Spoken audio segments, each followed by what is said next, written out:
আসসালামু আলাইকুম। আন্তর্জাতিক এবিসি টিভিতে আপনাকে স্বাগত। শুরুতেই জানাবো আমাদের হাতে থাকা সর্বশেষ বিশ্বের গুরুত্বপূর্ণ সংবাদ, পরে বিস্তারিত। পুরোদমে ইসরায়েল ইরান হিজবুল্লাহ যুদ্ধ চলছে, জানিয়ে দিব আমাদের হাতে থাকা সর্বশেষ গুরুত্বপূর্ণ আপডেট আন্তর্জাতিক সংবাদ। শুরুতেই জানিয়ে দিব 6 ইসরায়েলি সৈন্যের আত্মহত্যা, আরও হাজারো সেনা সদস্য মানসিক যন্ত্রণায়। গাজা থেকে ফিরে সম্প্রতি অন্তত 6 ইসরায়েলি সেনা সদস্য আত্মহত্যা করেছেন। ইসরায়েলি দৈনিক ইয়দিত আহরনতের বরাত দিয়ে বার্তা সংস্থা আনাদোলু এজেন্সি শুক্রবার এক প্রতিবেদনে দাবি করেছে, গাজা উপত্যকা ও দক্ষিণ লেবাননে দীর্ঘস্থায়ী যুদ্ধের কারণে সৃষ্ট গুরুতর মানসিক যন্ত্রণাই তাদের আত্মহত্যার প্রাথমিক কারণ। এরপর জানিয়ে দিব নেতানিয়াহুকে গ্রেপ্তার করবে মিত্র যুক্তরাজ্য। মানবতা বিরোধী ও যুদ্ধ অপরাধের অভিযোগে অভিযুক্ত ইসরায়েলি প্রধানমন্ত্রী বেঞ্জামিন নেতানিয়াহুকে গ্রেপ্তারের ঘোষণা দিয়েছে ব্রিটিশ সরকার। নেতানিয়াহু ও তার সাবেক প্রতিরক্ষা মন্ত্রী ইয়োব গ্যালান্টের বিরুদ্ধে আন্তর্জাতিক অপরাধ আদালতের গ্রেপ্তারি পরোয়ানা জারির পর যুক্তরাজ্যের পক্ষ থেকে গতকাল শুক্রবার এমন ঘোষণা দেওয়া হয়েছে। এদিকে যুদ্ধ বন্ধে ট্রাম্পের সাথে বসতে চান পুতিন। রাশিয়া ইউক্রেন যুদ্ধ অবসানে যুক্তরাজ্যের নবনির্বাচিত প্রেসিডেন্ট ডোনাল্ড ট্রাম্পের সাথে বসার ইঙ্গিত দিয়েছেন রুশ প্রেসিডেন্ট ভ্লাদিমির পুতিন। গত 5 নভেম্বর অনুষ্ঠিত নির্বাচনে বিশাল ব্যবধানে জয় হওয়ার পর থেকে ট্রাম্প বরাবরই বলেন যে তিনি রাশিয়া ইউক্রেন যুদ্ধ বন্ধ করবেন। এরপর জানিয়ে দিব অস্ট্রেলিয়াকে আইসিসির সদস্যপদ ত্যাগের আহ্বান সাবেক প্রধানমন্ত্রীর।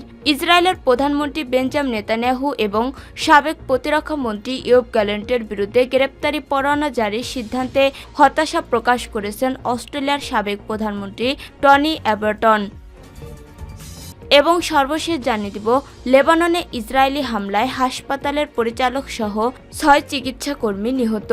লেবাননের বালভেক হারমেল প্রদেশের বৃহত্তম হাসপাতাল দার আল আমাল হাসপাতালের কাছে মারাত্মক বিমান হামলা চালিয়েছে ইসরায়েল। দেশটির স্বাস্থ্য মন্ত্রণালয় জানিয়েছে, এই হাসপাতাল, যেটি ইসরায়েলের অব্যাহত হামলার মধ্যেও গুরুত্বপূর্ণ স্বাস্থ্য পরিষেবা প্রদান করে আসছিল। লেবাননে যুক্তরাজ্যের যুদ্ধবিরতি প্রচেষ্টার মধ্যে এই হামলা চালালো ইসরায়েল। শনিবার 23 নভেম্বর এক প্রতিবেদনে এই খবর দিয়েছে আহরাম নিউজ। প্রিয় দর্শক, এতক্ষণ শুনছিলেন সংবাদ শিরোনাম, এরপর বিস্তারিত। তবে তার আগে বন্ধু জানিয়ে দিন আপনি কোন স্থান থেকে আমাদের সংবাদটি দেখছেন এবং শুনছেন। জানিয়ে দিন এই সংবাদ সম্পর্কে আপনার মূল্যবান মতামত। আর বন্ধু, গাজা যুদ্ধে আপনি যদি নিরীহ ফিলিস্তিনিদের ভালোবেসে থাকেন তাহলে কমেন্টে এস লিখে বিশ্ববাসীকে জানিয়ে দিন। আর বন্ধু, আপনি যদি আমাদের চ্যানেলে নতুন হয়ে থাকেন তাহলে ভিডিওটি দেখতে দেখতে চ্যানেলটি সাবস্ক্রাইব করে রাখুন, যাতে করে আমাদের পরবর্তী সংবাদগুলো সবার আগে আপনার কাছে পৌঁছে যায়। এবারে বিস্তারিত। 6 ইসরায়েলি সৈন্যের আত্মহত্যা, আরও হাজারো সেনা সদস্য মানসিক যন্ত্রণা। গাজা থেকে ফিরে সম্প্রতি অন্তত 6 ইসরায়েলি সেনা সদস্য আত্মহত্যা করেছেন। ইসরায়েলি দৈনিক ইয়েদিত আহরনতের বরাত দিয়ে বার্তা সংস্থা আনাদোলু এজেন্সি শুক্রবার এক প্রতিবেদনে দাবি করেছে, গাজা উপত্যকা ও দক্ষিণ লেবাননে দীর্ঘস্থায়ী যুদ্ধের কারণে সৃষ্ট গুরুতর মানসিক যন্ত্রণাই তাদের আত্মহত্যার প্রাথমিক কারণ। প্রতিবেদন অনুযায়ী আত্মহত্যাকারী সৈন্যের প্রকৃতি সংখ্যা আরও বেশি হতে পারে, কেননা বছরের শেষ নাগাদ প্রকাশ করা প্রতিশ্রুতি সত্ত্বেও ইসরায়েলি সামরিক বাহিনী এখনও সরকারি পরিসংখ্যান প্রকাশ করেনি। প্রতিবেদনে ইসরায়েলি সেনাবাহিনীর মধ্যে বৃহত্তর মানসিক স্বাস্থ্য সংকটের কথা তুলে ধরা হয়েছে। হাজার হাজার সৈন্য সামরিক মানসিক স্বাস্থ্য ক্লিনিক বা ফিল্ড সাইকোলজিস্টের কাছ থেকে সাহায্য চেয়েছে। আক্রান্তদের প্রায় 1/3 অংশ পোস্ট ট্রমাটিক স্ট্রেস ডিসঅর্ডারের পিটিএসডি লক্ষণ দেখা গেছে। ধারণা করা হচ্ছে মানসিক আঘাতে ভুগছেন এমন সৈন্যের সংখ্যা যুদ্ধে শারীরিক আঘাতপ্রাপ্তদের ছাড়িয়ে দিতে পারে। ইসরায়েলি দৈনিকটি বিশেষজ্ঞদের উদ্ধৃত করে জানিয়েছে, সামরিক অভিযান শেষ হয়ে গেলে এবং সেনা সদস্যরা স্বাভাবিক জীবনে ফিরে আসার পরে এই মানসিক স্বাস্থ্য সংকটের সম্পূর্ণ মাত্রা স্পষ্ট হবে। গত মার্চে ইসরায়েলি সামরিক বাহিনীর মানসিক স্বাস্থ্য বিভাগের প্রধান লুসিয়ান তাতশালর গণমাধ্যম হার্টসকে জানায়, প্রায় 1700 সৈন্য মানসিক চিকিৎসা পেয়েছে। গাজা এবং দক্ষিণ লেবাননে বর্ধিত মোতায়েনের কারণে হাজার হাজার সৈন্য মানসিক স্বাস্থ্য সমস্যায় ভুগছেন এবং ইঙ্গিত করে একাধিক প্রতিবেদনে প্রকাশ করা হয়েছে। নেতানিয়াহুকে গ্রেপ্তার করবে মিত্র যুক্তরাজ্য। মানবতা বিরোধী ও যুদ্ধ অপরাধের অভিযোগে অভিযুক্ত ইসরায়েলি প্রধানমন্ত্রী বেঞ্জামিন নেতানিয়াহুকে গ্রেপ্তারের ঘোষণা দিয়েছে ব্রিটিশ সরকার। নেতানিয়াহু ও তার সাবেক প্রতিরক্ষা মন্ত্রী ইয়োব গ্যালেন্টের বিরুদ্ধে আন্তর্জাতিক অপরাধ আদালতের গ্রেপ্তারি পরোয়ানা জারির পর যুক্তরাজ্যের পক্ষ থেকে গতকাল শুক্রবার এমন ঘোষণা দেওয়া হয়েছে। আইসিসির মোট সদস্য রাষ্ট্র হল 124টি দেশ। যুক্তরাজ্য এর অন্যতম সদস্য হিসেবে রয়েছে।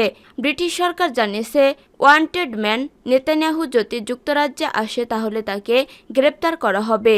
এই নিয়ে ব্রিটিশ প্রধানমন্ত্রী কেয়ার স্টারমারের মুখপাত্র বলেছেন, আমি নির্দিষ্ট কোনো মামলা নিয়ে কথা বলবো না। ব্রিটেনের অভ্যন্তরীণ ও আন্তর্জাতিক আইন মেনে চলার বাধ্যবাধকতা রয়েছে, তাই ব্রিটেন সবসময় তা মেনে চলবে।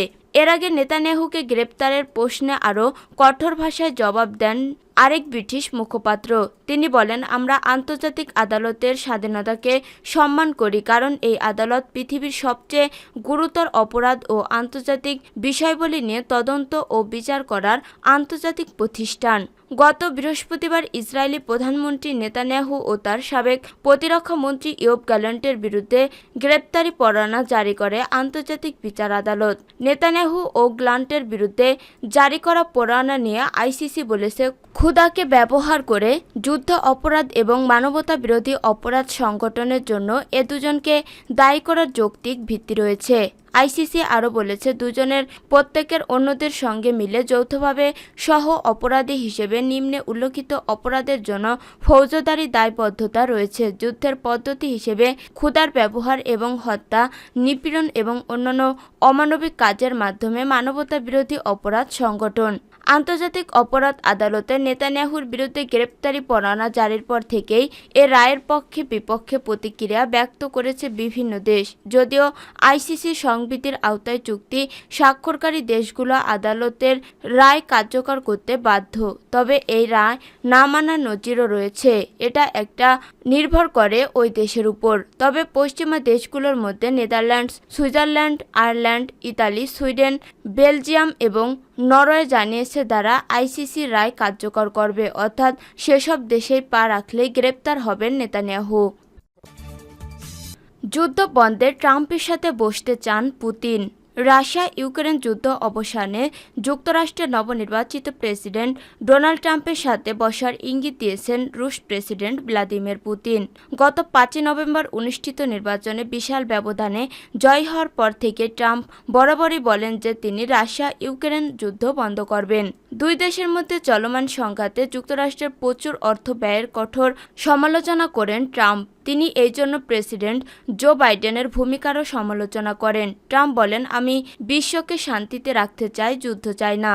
নির্বাচনী প্রচারণাকালে ট্রাম্প একাধিকবার বলেছেন, নির্বাচিত হলে 24 ঘন্টার মধ্যে রাশিয়া ইউক্রেন যুদ্ধের অবসান ঘটাবেন। এবার ইঙ্গিত পাওয়া গেছে যুদ্ধবন্ধে রুশ প্রেসিডেন্ট পুতিন ট্রাম্পের সাথে বসতে চান। রাশিয়ার সাবেক ও বর্তমান 5 কর্মকর্তার উদ্ধৃতি দিয়ে স্কাই নিউজ সহ বিভিন্ন গণমাধ্যম জানিয়েছে, যুদ্ধবন্ধে শর্ত সাপেক্ষে মার্কিন প্রেসিডেন্ট ট্রাম্পের সাথে বসতে চান রুশ প্রেসিডেন্ট ভ্লাদিমির পুতিন। এর মধ্যে রয়েছে রাশিয়ার দখলে নেওয়া ইউক্রেনের ভূখণ্ডগুলো ছাড় না দেওয়া এবং কিয়েভ যেন ন্যাটোতে যোগ দিতে না পারে। ওই কর্মকর্তারা জানান, ট্রাম্পের মধ্যস্থতায় কোনো চুক্তি হলে ইউক্রেনের চলমান সম্মুখী সারির যুদ্ধ বন্ধে রাজি হতে পারেন ভ্লাদিমির পুতিন। ইউক্রেনের কাছ থেকে দখলে নেওয়া 4টি অঞ্চলকে নিজেদের দাবি করেছে রাশিয়া। ওইসব অঞ্চল থেকে সৈন্য প্রত্যাহার করতেও রাজি ক্রেমলিন। মার্কিন প্রেসিডেন্ট জো বাইডেন ইউক্রেনকে দূরপাল্লার ক্ষেপণাস্ত্র ব্যবহারের অনুমতি দিয়ে যুদ্ধের পরিস্থিতি অনেকটাই পাল্টে দিয়েছেন। এমন পরিস্থিতিতে শেষ পর্যন্ত কোনো চুক্তি না হলে রাশিয়ায় যুদ্ধ চালিয়ে যেতে বলেছেন রুশ বার্তা সংস্থা তাস। তবে 5 কর্মকর্তা বলেছেন, ইউক্রেনকে ঘিরে পশ্চিমাত্রে নির্মম সত্য মেনে নিতে হবে। সেটি হচ্ছে, ইউক্রেনকে অকুণ্ঠ সমর্থনের পরও তারা চলমান এই যুদ্ধে রাশিয়ার বিজয় ঠেকাতে পারবে না। অস্ট্রেলিয়াকে আইসিসির সদস্যপদ ত্যাগের আহ্বান সাবেক প্রধানমন্ত্রীর। ইসরায়েলের প্রধানমন্ত্রী বেঞ্জামিন নেতানিয়াহু এবং সাবেক প্রতিরক্ষা মন্ত্রী ইয়োব গ্যালেন্টের বিরুদ্ধে গ্রেপ্তারি পরোয়ানা জারির সিদ্ধান্তে হতাশা প্রকাশ করেছেন অস্ট্রেলিয়ার সাবেক প্রধানমন্ত্রী টনি অ্যাবট। একই সঙ্গে আন্তর্জাতিক অপরাধ আদালতের আইসিসি সদস্যপদ ছাড়তে অস্ট্রেলিয়ার প্রতি আহ্বান জানিয়েছেন তিনি।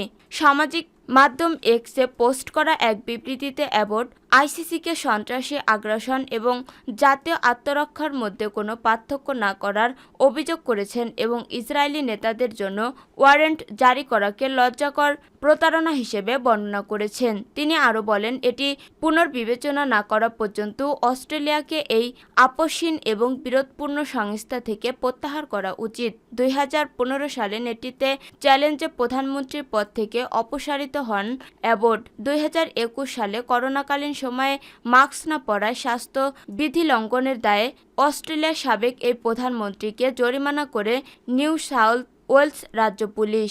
আর এখন তিনি বলেছেন, আইসিসির মতো স্বীকৃতি জাতিসংঘের সংস্থা থেকে অস্ট্রেলিয়াকে বেরিয়ে যেতে। তবে শুক্রবার বর্তমান অ্যান্থনি আলবানিজ সরকার জানিয়েছে, ইসরায়েলের প্রধানমন্ত্রী বেঞ্জামিন নেতানিয়াহুকে গ্রেপ্তার করার জন্য আদালতের রায় অনুসরণ করবে।